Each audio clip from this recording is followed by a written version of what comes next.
நடுவு நிலைமை. தக்கார் தகவிலார் என்பது அவரவர் எச்சத்தால் காணப்படும். அதாவது நடுவு நிலைமை உடையவர் நடுவு நிலைமை இல்லாதவர் என்பது அவருக்கு பின்னாடி எஞ்சி நிற்கிற புகழ் மற்றும் பழியினால் ஆராயப்படும். அதாவது தக்கார்னா தகுதியாளர், தகவிலார் அப்படின்னா தகுதியற்றவர். தகுதி என ஒன்று நன்றே பகுதியால் பார்ப்பட்டு ஒழுகப்பெறின். அதாவது பகைவர் நண்பர் அயலார் என யாராயினும் எல்லார்ட்டையும் நீதி தவறாமல் எல்லார்ட்டையும் நடுவு நிலைமையோடு நீதி வழங்கணும். அப்படி ஒரு அறம் மட்டும்தான் நம்ம வாழ்க்கைக்கு போதுமானபடியாக இருக்கும். செப்பம் உடையவன் ஆக்கம் சிதைவின்றி எச்சத்திற்கு ஏமா புடைத்து. அதாவது நடுவு நிலைமை உடையவனோட செல்வ வளம் அழிவில்லாமல் அவனோட வழியில் உள்ளவங்களுக்கும் அதாவது அவன் வாரிசுகளுக்கும் நல்ல நன்மையானதாக இருக்கும். செப்பம் அப்படின்னா செல்வம், எச்சம்னா நம்மளோட வாரிசு, ஏமாப்பு அப்படின்னா மிகுதி. நன்றே தரினும் நடுவிகந்தாம் ஆக்கத்தை அன்றே ஒழியவிடல். அதாவது நடுவு நிலைமை தவறுதலால் ஒரு பயன் நமக்கு கிடைக்குது அது அப்படின்னாலும் அந்த பயனை கைவிட்டு நம்ம நடுவு நிலைமையை தான் நம்ம கடைபிடிக்கணும்.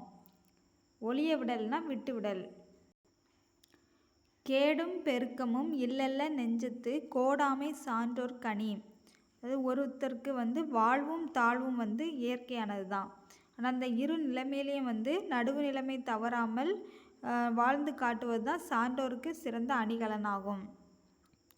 கேடு அப்படின்னா தீமை, பெருக்கம்னா நன்மை, கோடாமை அப்படின்னா நடுவு நிலைமை தவறாமல் இருக்கிறது.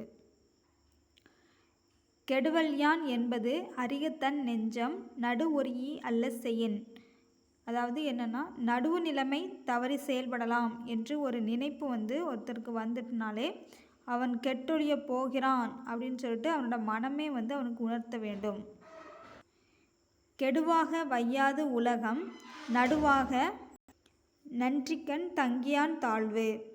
அதாவது நடுவு நிலைமை தவறாமல் அறவழியில் வாழ்கிற ஒருத்தர் அதன் காரணமாக நடுவு நிலைமை காரணமாக அவர் வறுமை நிலையில் வாழ்ந்தாலும் அவருக்கு எந்த இழுக்கும் வராமல் உலகமே அவரை போற்றுமே தவிர அவரை தாழ்வாக யாருமே கருத மாட்டாங்க. சமன் செய்து சீர்தூக்கும் கோல் போல் அமைந்தொருபால் கோடாமை சான்றோர் கனி. அதாவது முதல்ல இந்த தராசு சமமாக நிற்கும், அதுக்கு மேலே வெயிட் வச்சதுக்கப்புறம் அது நிறுத்து காட்டும்.